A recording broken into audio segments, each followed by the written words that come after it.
Praise the Lord. இன்னைக்கு நம்ம பார்க்கக்கூடிய தேவனுடைய வார்த்தை என்னென்னா, இயேசு கிறிஸ்து வச்சு நம்ம பார்க்க போகிறோம். பாகம் 2ஆக நம்ம பார்க்க போகிறோம். மத்தேயு 1வது அதிகாரத்தில் 21வது வசனம் பார்ப்போம்.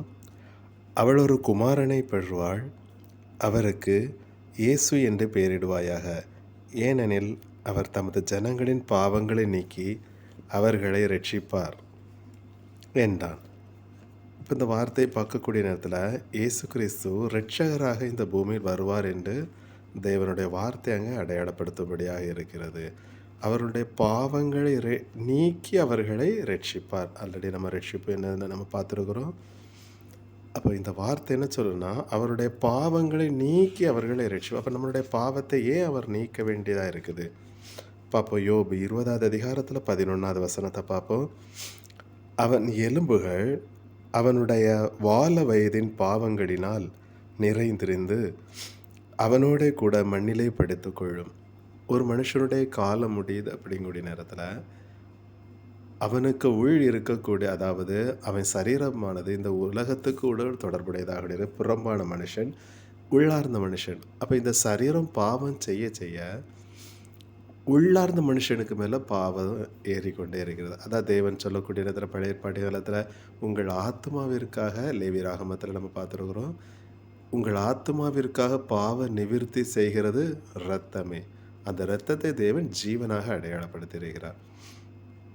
அப்போ நம்மளுடைய சிருஷ்டிப்பு ஏதேன் தோட்டத்துக்குரிய ஒரு வாழ்க்கை கொடுத்தது இருந்தார். ஆனால் தேவனுடைய வார்த்தைக்கு கீழ்ப்படியாத நிமித்தம், சர்ப்பத்தினுடைய வார்த்தையை கீழ்ப்படிந்த நிமித்தம் நம்மளுக்குள் பாவம் உயிர் கொண்டதாக இருக்கிறது. பாவம் உயிர் கொண்டதாக இருக்கிறது. ஸோ அதன் நிமித்தம் நான் பண்ணக்கூடிய ஒவ்வொரு காரியமும் அந்த பாவம், அதாவது நான் இந்த உலக சரீர பிரகாரமாக இருந்து செய்யக்கூடிய இந்த பாவங்கள் எனக்கு உள்ளே இருந்துன்னா ஒரு காலத்தில் நான் மறிக்கும் பொழுது அந்த பாவம் என்னோடு கூட மண்ணில் என்ன பண்ணுது, படுத்து கொள்ளும்படியாக இருக்கிறது.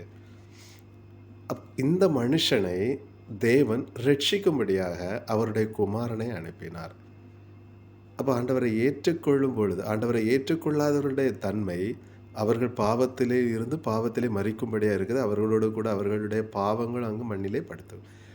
அவரை ஏற்றுக்கொள்ளும் பொழுது நம்ம அந்த பாவத்திலிருந்து விடுதலை ஆகிறோம். 2ஆம் மரணம் என்கிற அந்த பிரமாணத்திலிருந்து, அதாவது பாவம் மரணம் என்கிற பிரமாணத்திலிருந்து நம்ம விடுதலை ஆகிறோம். ரோமர் 8வது அதிகாரத்தில் 2வது வசனத்தின்படி நான் அந்த பாவத்திலிருந்து நான் விடுதலையாகி, பாவம் மரணம் என்கிற பிரமாணத்திலிருந்து நான் விடுதலை ஆகிறவனாக இருக்கிறேன்.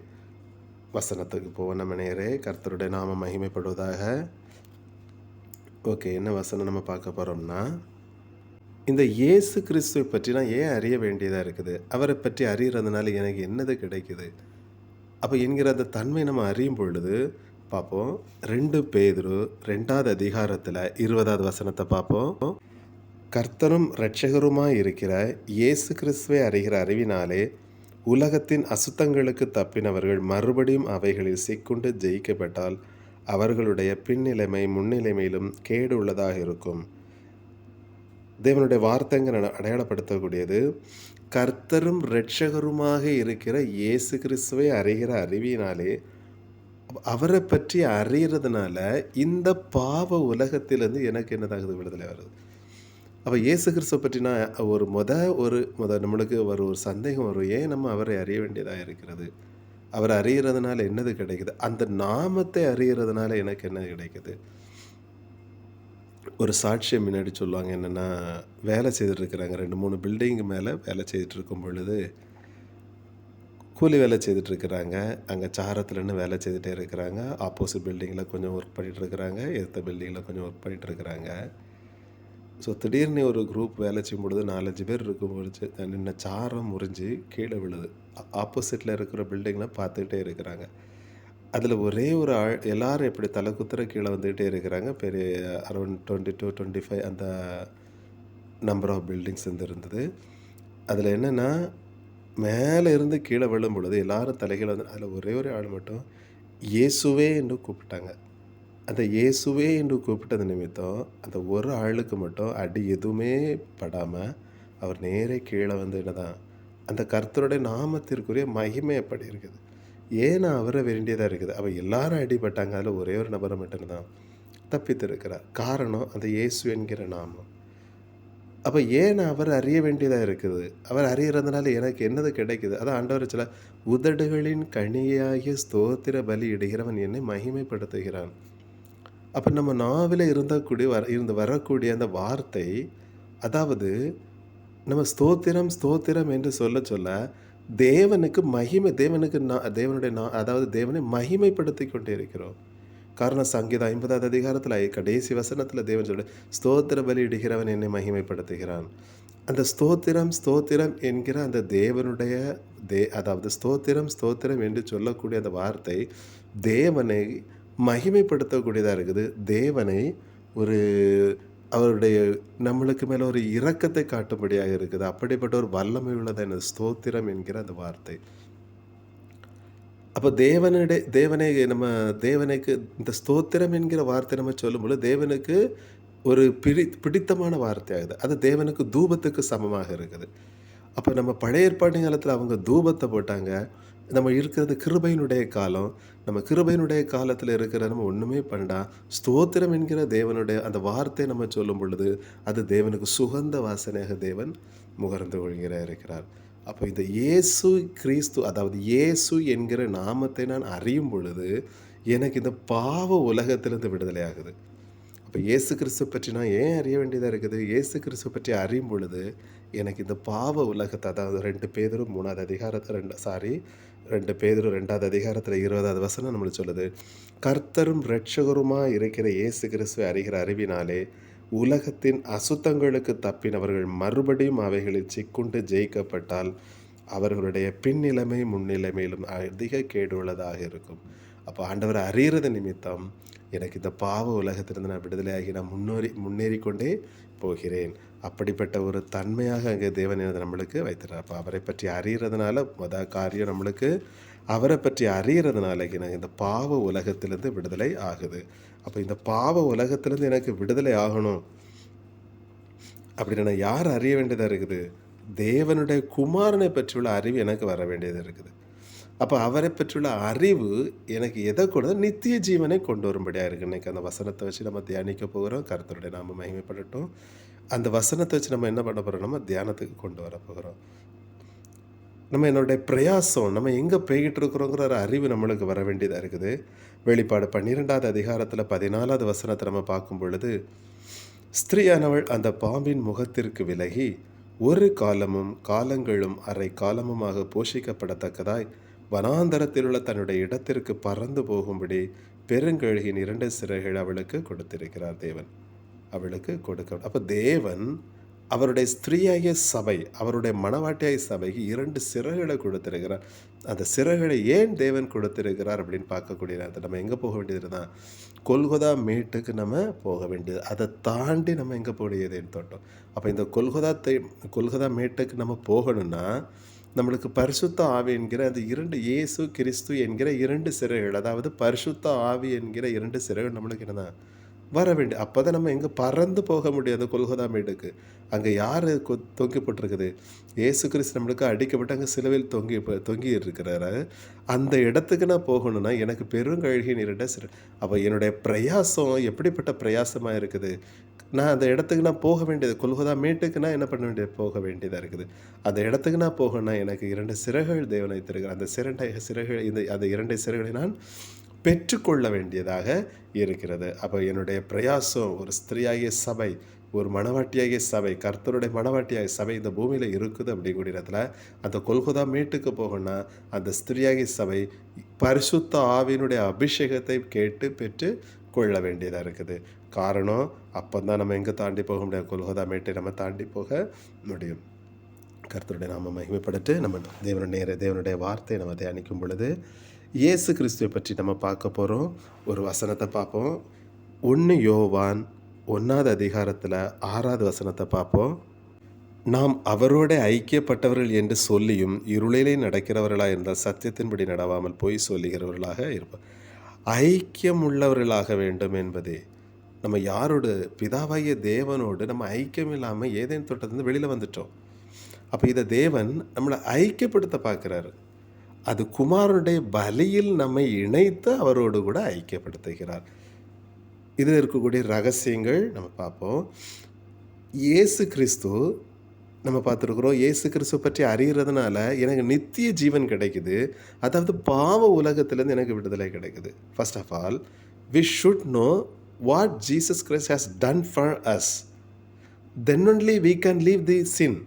We will not go behind the sin, because what he has done, that means everything he has completed in the Calvary. So we have to believe in him. We have to keep faith in him. So that's what just we. So we should know what Jesus Christ has done on the cross. So first of all, just we will go through that one.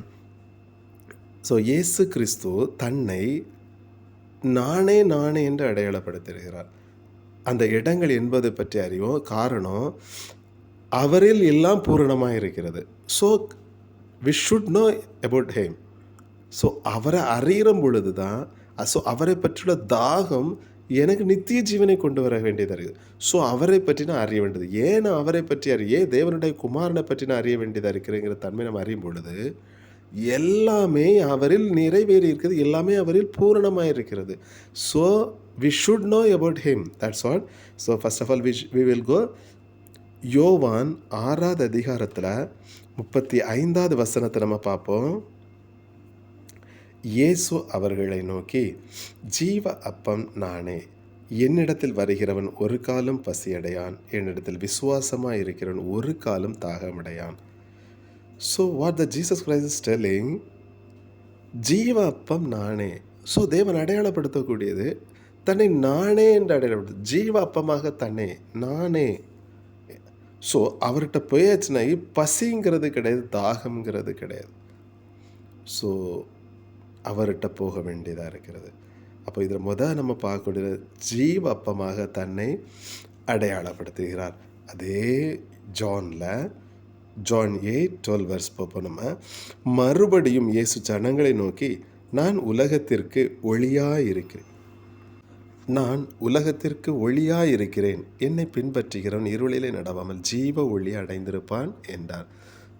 So second is telling என்னன்னா, தன்னை ஜீவ ஒளியாக தேவன் அடையாளப்படுத்துகிறார். ஜீவ ஒளி, அந்த ஒளியை, அதாவது அந்த ஒளியை பெறுகிறவன் இருளில் நடவாத, அதாவது பாவ வாழ்க்கையில் நடவாதபடி ஒளியின் பாதையில் நடக்கிறவனாக இருக்கிறான். ஸோ இதை தேவன் சொல்ல, நானே ஜீவ ஒளியாக, அதாவது தேவன் 2வது காரியமாக அடையாளப்படுத்துகிறார். யோவான் 10வது அதிகாரத்தில் 7வது வசனத்தை பார்ப்போம். ஆதலால் இயேசு மறுபடியும் அவர்களை நோக்கி, நானே ஆடுகளுக்கு வாசல் என்று மெய்யாகவே மெய்யாகவே உங்களுக்கு தன்னை வாசலாக தேவன் அடையாளப்படுத்துகிறார். 9வது வசனத்தை பார்க்கும் பொழுது, நானே வாசல், என் வழியாய் ஒருவன் உட்பிரவேசித்தால் அவன் ரட்சிக்கப்படுவான், அவன் உள்ளும் புறமும் சென்று மேய்ச்சலை கண்டடைவான் அப்படின்னு தேவன் இதில் அந்த வாசல். அப்போ நானே வாசல். அப்போ இயேசு கிறிஸ்துவை ஏன் நம்ம ஏற்றுக்கொள்ள வேண்டியதாக இருக்குது, ஏன் அவரை பற்றியுள்ள தாகம் நம்மளுக்கு வர வேண்டியதாக இருக்குது என்பது காரியத்தை பார்க்கும் பொழுது, நானே வாசல் என்று தேவன் அங்கு அடையாளப்படுத்துகிறார். அடுத்த காரியத்தை நம்ம பார்ப்போம். யோவான் 10வது அதிகாரத்தில் 11வது வசனத்தை பார்ப்போம். நம்ம, நானே நல்ல மேய்ப்பன், நல்ல மேய்ப்பன் ஆடுகளுக்காக தன் ஜீவனை கொடுக்கிறான். தேவன் தன்னை அடையாளப்படுத்தக்கூடியது மேய்ப்பனாக தேவன் அங்கே அடையாளப்படுத்துகிறார். தன்னை மேய்ப்பனாகவும் தான் ஜீவனை கொடுக்க போகிறவராகவும் தேவன் அங்கே மறைமுகமாக அடையாளப்படுத்துகிறார். காரணம், அவர் தம்முடைய ஜீவனை நம்மளுக்கு தந்ததினாலே அன்பு இன்னதென்று நாம் என்னதை அறிந்திருக்கிறோம். அடுத்த வசனத்தை போவோம். 5வது ஒரு காரியத்தை நம்ம பார்ப்போம். யோவான் 11வது அதிகாரத்தில் 25வது வசனத்தை நம்ம பார்க்கும் பொழுது, இயேசு அவளை நோக்கி, நானே உயிர்த்தெழுதலும் ஜீவனுமாய் இருக்கிறேன், என்னை விசுவாசிக்கிறவன் மரித்தாலும் பிழைப்பான் அப்படின்னு தேவன் தன்னை நானே உயிர்த்தெழுதலும் ஜீவனுமாய் இருக்கிறேன் என்றார். தேவன் இதில் 5வது காரியமாக தன்னை அடையாளப்படுத்துகிறார். அடுத்த காரியத்தை நம்ம பார்க்கக்கூடிய நேரத்தில் இதே யோவானில் 14வது அதிகாரத்தில் 6வது வசனத்தை பார்ப்போம். அதற்கு இயேசு, நானே வழியும் சத்தியமும் ஜீவனுமாக இருக்கு, என்னை இல்லாமல் ஒருவனும் பிதாவினிடத்தில் வர்றான். அப்போ அவர் அல்லாமல் நம்ம எங்கே போக முடியாதான்? பிதாவினிடத்தில் போக முடியாது. நம்ம 1 யோவான் 1வது அதிகாரத்தில் 6வது வசனத்தை பார்த்தோம். ஐக்கியப்பட்டவர்கள். நம்ம தேவனோட சமூகத்தை விட்டு நம்ம தள்ளி வந்திருக்கிறோம். அதாவது பாவத்தின் நிமித்தம் தள்ளி வந்திருக்கிறோம். தேவன் அதை சொல்றாரு. ஐக்கியம் இல்லாதவர்களாக இருந்தோம். எப்பொழுது நம்ம அவருடைய பலியில் குமாரனுடைய பலியில் இணைகிறோமோ, அப்போ என்ன நடக்குதுன்னா, நம்ம அதிலிருந்து என்னதான் அவருடைய பலியில் இணைவதன் மூலம் பிதாவை தேவனோடு நம்ம ஐக்கியமாகிறோம். ஸோ குமாரனுடைய பலியில் ஐக்கியமாகிறதன் மூலம் தேவனோடு நம்ம ஐக்கியம் ஆகிறோம். ஸோ அவர் நானே வழியும் சத்தியமும் ஜீவனுமாக இருக்கிறேன் அப்படிங்கிற தேவனுடைய வார்த்தையாக அங்கே அடையாளப்படுத்தக்கூடிய கடைசி பார்ப்போம். 7வது காரியமாக தன்னை நானே என்று அடையாளப்படுத்தக்கூடிய ஒரு காரியத்தை பார்ப்போம். யோவான் 15வது அதிகாரத்தில் 1வது வசனத்தை பார்ப்போம். நான் மெய்யான திராட்சை செடி, என் பிதா திராட்சை தோட்டக்காரர். அதே இதில் 5வது வசனத்தை பார்ப்போம். நானே திராட்சை செடி. அப்போ தேவன் இதில் அடையாளப்படுத்தக்கூடிய பார்க்கும்போது தன்னை நானே என்று 7 இடங்களில் தேவன் தன்னை அடையாளப்படுத்துகிறார். ஸோ இப்படிப்பட்ட தகப்பனை நாம் அறியும் பொழுது, இந்த இயேசு கிறிஸ்துவை நாம் அறியும் பொழுது, இந்த பாவ உலகத்திலேருந்து எனக்கு விடுதலை ஆகும். அப்போ இந்த பாவ உலகத்திலேருந்து எனக்கு விடுதலை ஆகணும் அப்படிங்கிறதுல யாரை அறிய வேண்டியதாக இருக்குது? இயேசு கிறிஸ்துவை பற்றி அறிய. காரணம், நியாயப்பிரமாணத்தையான தீர்க்க தரிசனம் அழிக்க வந்து அதை நிறைவேற்ற. ஸோ நியாயப்பிரமாணம் இயேசு கிறிஸ்துவில் நிறைவேறி இருக்குது. ஸோ அந்த பூரணமானவர் அவர் பிதாவாகிய தேவன் பூரணமான அவருடைய குமாரனை நம்மளுக்கு தந்திருக்கிறார். ஸோ அவரை விசுவாசிக்கிறவன் நித்திய ஜீவனுக்கு போகிறவனாக இருக்கிறார். அவரை விசுவாசியாதவனை 2ஆம் மரணமாகிய அக்கினும் கந்தம் எரிகிற கடலை அவன் பங்கடைவான். ஸோ இன்னைக்கு கூட நம்ம பார்க்கக்கூடியதில் இயேசு கிறிஸ்துவை பற்றி நம்ம பார்த்துருக்குறோம். பிதாவாகியதன் அவருடைய குமாரனை தேவன் சொல்றார். மத்தேயு 1வது அதிகாரத்தில் 20 அவள் ஒரு குமாரனை பெறுவாள், அவருக்கு இயேசு என்று பெயரிடுவாயாக என்று தேவனங்க. ஏனெனில் அவர் தம்முடைய ஜனங்களின் பாவங்களை நீக்கி அவர்களை ரட்சிப்பார். அப்போது இது அவரை பற்றி அறியும் பொழுது, இந்த ரட்சிக்கிற தேவன் இருக்கிறார், பூமியில் வர்றாரு, நான் அவரை ஏற்றுக்கொள்ளலைன்னா, யோபில் நம்ம பார்த்தது மாதிரி யோபில் 20வது அதிகாரத்தில் 11வது வசனத்தில் நம்ம பார்த்துறோம். பாவம் மண்ணிலே படுத்துக்கொள்ளும். அப்படிப்பட்ட தன்மையில் இருக்கக்கூடிய இந்த சரீரம் புழுக்களால் நிறைந்த ஒரு சரீரமாக இருக்கிறது.